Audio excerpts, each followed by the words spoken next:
बदमाश टाइप लोगों को भेज देता है घर पे कि घर खाली करो, ये घर रेंट आउट हो गया है। फिर खवातीन कुछ आ गई थी, निकलो यहाँ से, मेरे घर के अंदर आ गई थी। इनको ब्लैकमेल किया जा रहा है, इनके घर मुख्तलिफ किस्म की टीमें भेजी जा रही हैं कि ये घर नीलाम हो गया है, गिरवी दे दिया गया है, फलां के पैसे देने हैं, हत्ता कि इस औरत का जीना हराम कर दिया गया है। रोज़ा रसूल के ऊपर हाथ रख के आप कस्में खाओ और फिर आपकी लड़की से निकाह करो और उसके साथ आप ऐसे ट्रीट करो जैसे वो कोई गलत औरत थी या कुछ इस तरह से।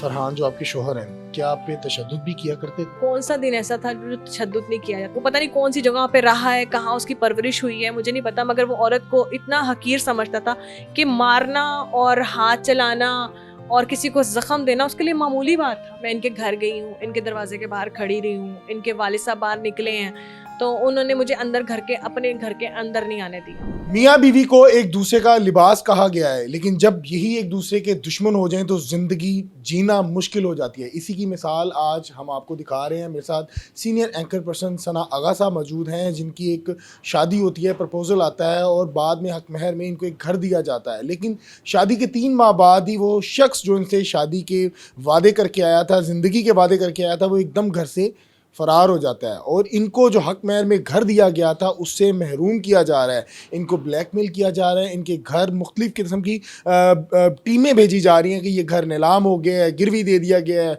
फलां के पैसे देने हैं, हत्ता कि इस औरत का जीना हराम कर दिया गया है। तमाम कहानी कैसे पेश आई, इनकी शादी उस शख्स से कैसे हुई, इनसे जानते हैं। अस्सलाम वालेकुम। वालेकुम सलाम। मैम कैसी हैं आप? जी शुक्र है। मैम सबसे पहले मुझे बताइएगा कि आपकी शादी कब हुई और ये प्रपोजल कैसे आया? जी, आज से 2 साल पहले मेरी शादी हुई थी। मेरा निकाह हुआ था फरहान अंजुम के साथ और ये मेरे फ़ेसबुक फ्रेंड थे और ऑन एंड ऑफ मुझे मैसेजेस वगैरह करते रहते थे। फिर ये कि मैं क्योंकि पहले मार्केटिंग करती होती थी तो ये मेरे ऑफ़िस भी 1-2 दफ़ा आए ना। तो ऑफ़िस आए फिर ये डिफरेंट जिस तरह वो लोगों लड़कियों को इम्प्रेस करने के तरीके होते हैं, गिफ्ट्स ज़्यादा सारे ले आने या कुछ इस तरह की चीज़ें, मगर ये चीज़ें मुझे अट्रैक्ट नहीं करती हैं। ये जो लोग मेरे साथ फ़ेसबुक पे हैं ना, वो उन सबको पता है कि मैं इन चीज़ों को बॉदर नहीं करती क्योंकि शुक्र अल्हम्दुलिल्लाह मैं खुद अच्छा अर्न करती थी। तो ख़ैर वो चीज़ें वो जिस तरह वो इम्प्रेस करते हैं, सुनहरे इम्प्रेस करने की कोशिश की मैंने। सुनियारे थे? जी, जी, सुनहरे हैं जी। तो होने की कोशिश की मगर वो मुझे ज़्यादा वो चीज़ें वो नहीं हुई। मगर ये कि फिर आहिस्ता-आहिस्ता इन्होंने फिर फैमिली में इंटरेक्शन बढ़ाया। घर आए, पेरेंट्स से मिले, मेरी बहन के साथ राब्ता हुआ और सारा फिर मतलब मेरे पेरेंट्स को भी ऐसा लगा, उन्होंने भी ये कहा कि छोड़ो ये सारी स्ट्रगल की लाइफ, शादी कर लो। मैंने कहा ठीक है देख लें जिस तरह आप लोगों को मुनासिब लगे। तो मतलब एक प्रॉपरली मेरी तरफ से टोटली अरेंज फैमिली और ये सारा कुछ के साथ शादी हुई थी। बाकी ये कि इनकी तरफ से लव मैरिज थी और बड़ी एक्साइटमेंट थी चीज़ों के बारे में और ये सब कुछ जो भी है ना जी, ये इनके खुद के प्रपोजल्स हैं जो इनको अब खटक रहे हैं हर चीज़। अच्छा, प्रपोजल में क्या था? आपने क्या डिमांड की थी हक महर की, या खुद उनकी जानिब से दिया गया? नहीं जी नहीं, इन्होंने खुद से मुझे हक महर दिया था और ये इन्होंने खुद कहा था कि मैं मेरे पेरेंट्स के सामने बैठ के कि मैं इसको ना हक महर में ही घर दूंगा। साथ ही वन दो के एक स्टैम्प पेपर करके दिया हुआ है कि मैं इसको ये घर दूंगा। और ये सब चीज़ें मतलब हर पेरेंट्स भी यही चाहते हैं कि हमारी बेटी सिक्योर हो, सिक्योर लाइफ गुजारे। तो मेरे पेरेंट्स को भी बहुत अच्छा लगा तो उन्होंने कहा ठीक है जी, ये अच्छी चीज़ है। और उससे पहले ये अपनी जगह बना चुका था मेरी फैमिली में ना, मेरी फैमिली अपनी जगह बना चुका था। मगर ये कि फिर जब इसने ये ऑफ़र किया तो फिर मेरे पेरेंट्स को कोई मसला नहीं था क्योंकि वो पसंद तो इसको करते थे पहले ही। और फिर उसने ऑफ़र भी ऐसी की, उसने कहा चलें जी ठीक है। मतलब हर पेरेंट्स की ये ख्वाहिश होती है कि हम अगर अपनी बेटी की शादी करें तो किसी मजबूत सहारे का जो है ना वो तलाश करें। शादी हो गई यहाँ आपकी, शादी के बाद कैसे रहे वो, कितने मंथ आपके साथ रहे? ये हार्डली जी मेरे साथ 3 मंथ्स रहे हैं। 3 मंथ कैसा? 3 मंथ्स बस ऐसे ही था कि मतलब आना जाना लगा हुआ था। ये सुकून था, कोई मसला मसाइल? नहीं कोई मसला मसाइल, मुझे कोई मसला मसाइल नहीं था। हाँ बस ये इनकी थोड़ी सी लाइफ टफ हो गई थी क्योंकि दूसरे घर में भी टाइम देना होता था। शादीशुदा थे जी पहले? शादीशुदा है, 2 बच्चे हैं इसके। ये आपको पता था? जी जी मुझे पता था। आ, उस घर में टाइम देना, आपको पास टाइम देना, 3 माह अच्छे गुजरे, कोई मामला नहीं। हाँ बिल्कुल। एकदम क्या हुआ कि तमाम चीज़ हालात बदल गए? असल में मुझे पता चल गया कि जो घर इन्होंने मुझे हक महर में दिया ना, वो इन्होंने अपने नाम ट्रांसफ़र कर लिया। मैंने सवाल किया इस बात के ऊपर कि जी आपने ये अपने नाम क्यों ट्रांसफ़र किया? यहीं से देखिए इंसान की मुनाफ़िकत का वहाँ पता चल जाता है। मैं आपको रोक रहा हूँ, यानी कि जो आपको हक महर में दिया था वो आपके नाम ट्रांसफ़र करना था, लेकिन उन्होंने 1 मंथ बाद अपने नाम ट्रांसफ़र जी, बिल्कुल अपने नाम ट्रांसफ़र करवा लिया। और जब वो अपने नाम किए तो मैंने पूछा, तो इनका नहीं, वो पहले मैंने क्योंकि पेमेंट की हुई है तो पहले मेरे नाम होगा और फिर वो तुम्हारे नाम होगा। फिर मैंने उनसे पूछा, सवाल किया कि भई क्यों नहीं हो रहा? कर दें ना मेरे नाम, अगर आपने दिया है। तनाज़ा यहाँ से शुरू। यहाँ से तनाज़ा हमारा शुरू हो गया। फिर उसके बाद फिर आहिस्ता-आहिस्ता उन्होंने मुझे बताना शुरू हो गया कि मैं बिल्कुल ख़त्म हो गया, कारोबार ठप हो गया, सुनहरे, आप जस्ट इमेजिन करें कि सुनहरे हैं, 3 दुकानें हैं इनकी उसमें इचरा में, और ये कंगाल हो गया। ये कोई सोच सकता है कि एकदम से रातों रात एक बंदा सुनहरा जो है ना वो कंगाल हो गया? और वो फिर उसने रोना था, फिर उसने कहा मैं घर बेच रहा हूँ। मैं भी सोच रही थी कि मेरा घर ही क्यों बेचना, आपकी और प्रॉपर्टी है, वहाँ डीएचए में घर है, दुकानें हैं, वो बेचो। यही घर जिसमें मैं बैठी हुई हूँ, यही घर क्यों बेचना है? यहाँ से हमारे इख्तिलाफात जो है ना वो बढ़ गए थे। ठीक है, फिर क्या हुआ? क्या आपकी सेटलमेंट हुई कि वो घर से ही भाग गए या क्या मामलात हुए? नहीं जी, क्योंकि फिर उसके बाद मैं उनसे डिमांड करती थी, क्योंकि एक बंदे ने मुझे जॉब से हटा के घर रखा है और उसने कहा है कि आप घर रहो, तो मैं घर रह रही हूँ, तो मुझे अपना खर्चा चाहिए। अगर एक मर्द मुझे मेरा खर्चा नहीं देगा तो ऑब्वियसली मुझे, मैंने तो अपना देखें, कफील होता है घर का मर्द, अगर वो नहीं करेगा तो फिर औरत कुछ ना कुछ तो करेगी ना, खाना हर किसी ने खाना है। मैंने फिर उनसे कहा कि भाई मैंने ये करना है, जब ग्रॉसरी करनी है या कहीं आना जाना है या कुछ इस तरह से। मेरे पास एक गाड़ी थी, वो इसने मेरी गाड़ी भी बिकवा दी। आपकी गाड़ी वो आपके नाम? जी, मेरी अपनी गाड़ी थी, मेरी गाड़ी बिकवा दी, मैं तुम्हें नई गाड़ी लेके दूंगा। उसके पीछे इनकी सोच सिर्फ ये थी कि मैंने इसको घर में महदूद करना है, मैंने इसे 4 दीवारी के अंदर कैद करना है। रह लेती ना। नहीं, मसला कहाँ? देखिए मैंने सब छोड़ दिया था, शादी से पहले मैंने सब छोड़ दिया था, मगर अपने पेरेंट्स कोई नहीं छोड़ता।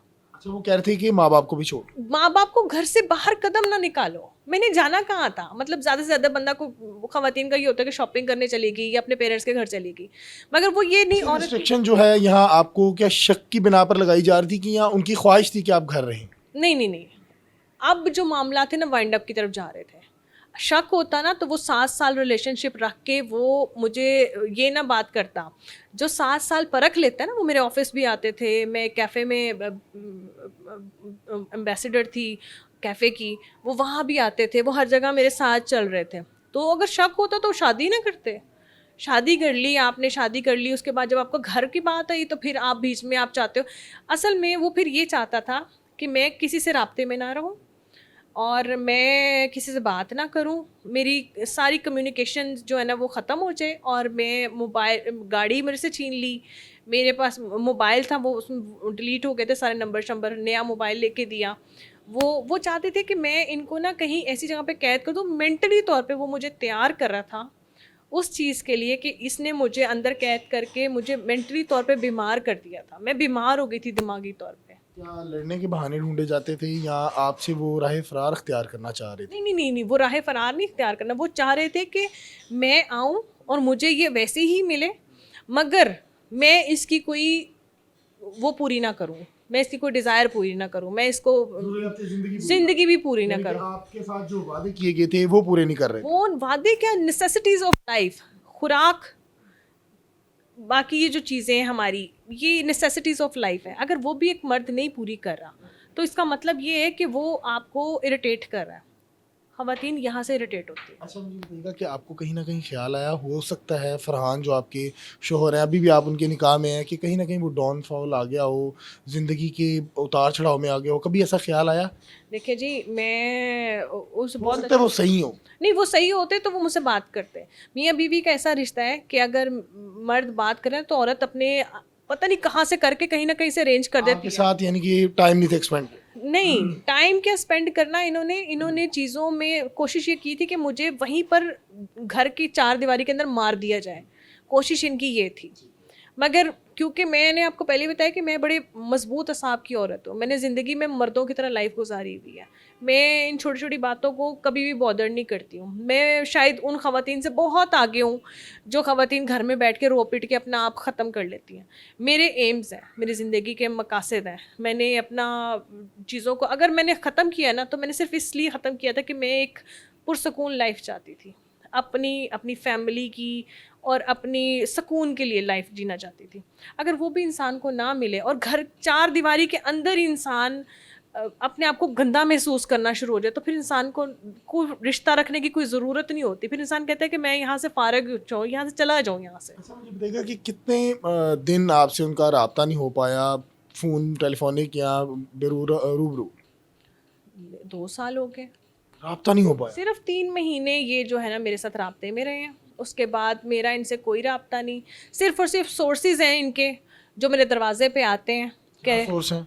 सोर्सेज हैं जी इनके, कभी कोई बदमाश टाइप लोगों को भेज देता है घर पे कि घर खाली करो, ये घर रेंट आउट हो गया है। फिर ख़वातीन कुछ आ गई थी कि जी ये गिरवी चढ़ा दिया उसने, निकलो यहाँ से। मेरे घर के अंदर आ गई थी कि निकलो यहाँ से, तो उनको मैंने निकाला। मैंने कहा आप जाए कोर्ट कचहरी, बहुत सारे मामला है, वहाँ जाके मामलात करें। मगर इस सब का जो असर है ना वो मेरे बच्चों पे पड़ रहा है। मेरे बच्चे बहुत ज़्यादा, कितना टाइम, अब जब लास्ट ये इसका नीलामी हुई है, मेरे बच्चे कितना टाइम स्कूल नहीं गए, सिर्फ इसी ख्वाब में कि ममा वो अंकल आ जाएंगे। आपके घर की नीलामी हो गई है या होनी है? मेरे घर की नीलामी हो गई है जी। अभी आपके कब्जे में है? हाँ जी, मैं उस घर में बैठी हुई हूँ और मैं तब तक बैठी रहूँगी जब तक मुझसे हाथ पकड़ के बाहर नहीं निकाला जाएगा। मैं आखिरी दम तक वहाँ बैठी रहूँगी, और अगर निकलूँगी भी तो सोशल मीडिया पे हंगामा बदतमीज़ी करके मैं फिर निकलूँगी यहाँ से। मैं इसलिए बदतमीज़ी करके निकलूँगी क्योंकि मैंने एक एक अदारे को आगाह किया, ये मेरा हक है, मैं अपना हक नहीं नीलामी छोड़ूंगी। करवाई किसने? आपके शोहर ने? जी, रिश्ता तौर पर? जी जी बिल्कुल, उन्होंने बैंक क्या बात सुनिए, क्या समझती हैं कि शादी की जी भर गया था, या नफरत हो गई थी आपसे, या कोई और मामला थी, या जेन्युइन वो फाइनेंशियली मसले में आ गई? जी, ऐसे जो लोग होते ना ये शायद शादी नहीं करते, ये लोग रिलेशंस बनाते हैं और छोड़ देते हैं। मगर शायद उसको ना गलत औरत से पाला पड़ा था, उससे शायद ऐसा मैं ये कह सकती हूँ कि उसे ऐसा लगा होगा कि मैं इसके साथ भी ऐसे ही करूँगा और फिर कुछ अरसे में निकल जाऊँगा। और ये जो इनके पेरेंट्स बोल रहे हैं ना, वालिदैन, वालिद साहब स्पेशली जो ये बोल रहे हैं कि जी इस औरत ने इसको लूट के खा लिया, तो इनके वालिद साहब के लिए एक स्पेशल पैगाम है कि जाके पता करवाएं कि कौन कौन सी औरत खा गई है। क्योंकि जो लोग निकाह करते हैं ना, निकाह एक पाकीज़ा बंधन है। निकाह में इंसान एक दूसरे की जिम्मेदारी उठाता है, निकाह में एक दूसरे का लिबास बनता है, अल्लाह और रसूल खुश होता है।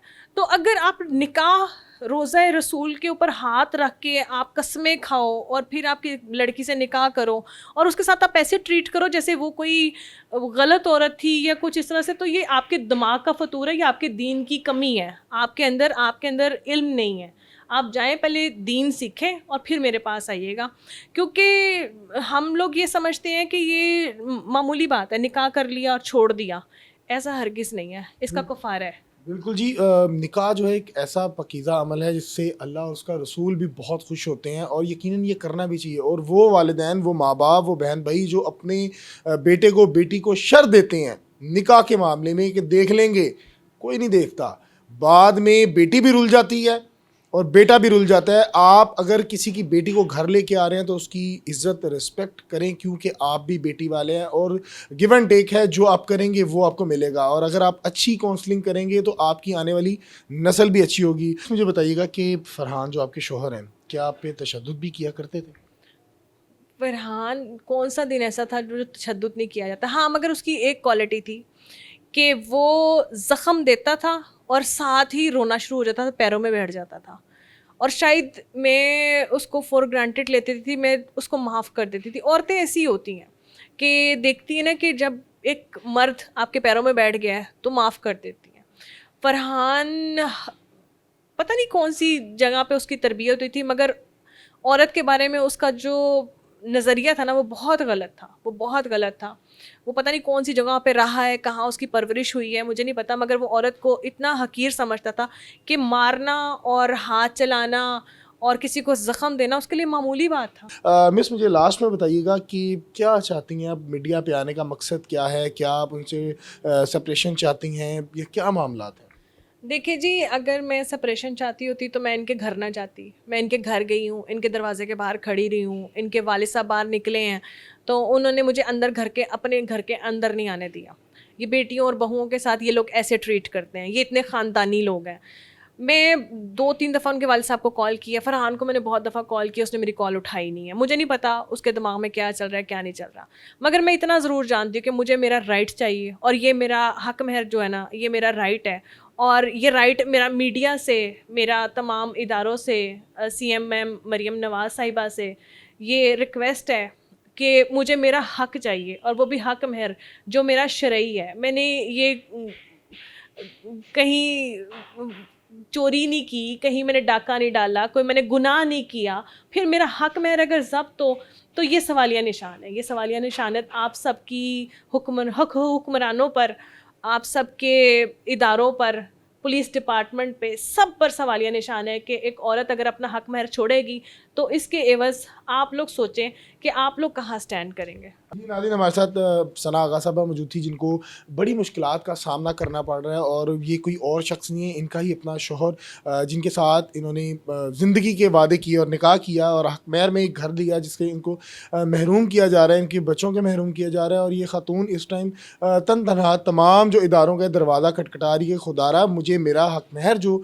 लिखा गया है शरीयत के मुताबिक मुझे वो चाहिए। लेकिन मुख्तलिफ इदारे, आपको पता है वो जिस तरह काम करते हैं, ख़तून को किस तरह जलील किया जा रहा है, उनको तमाम दुश्वारियों का सामना है। मेरी उन वालिदैन से गुजारिश है, उन नौजवानों से गुजारिश है कि खुदारा अपनी लज्जत और अपनी लस्ट के लिए कभी भी किसी बहन बेटी का घर ख़राब ना करें, उसकी ज़िंदगी ख़राब ना करें। आप अगर निकाह करते हैं तो निकाह को मजाक ना बनाएं कि आपने 2 माह के लिए निकाह किया, 2 साल के निकाह किया। ये कोई, मेरे ख्याल से आपकी फैमिली, आपने आपके बैकग्राउंड को आप रिप्रेजेंट कर रहे हैं कि हम इससे बिलोंग करते हैं।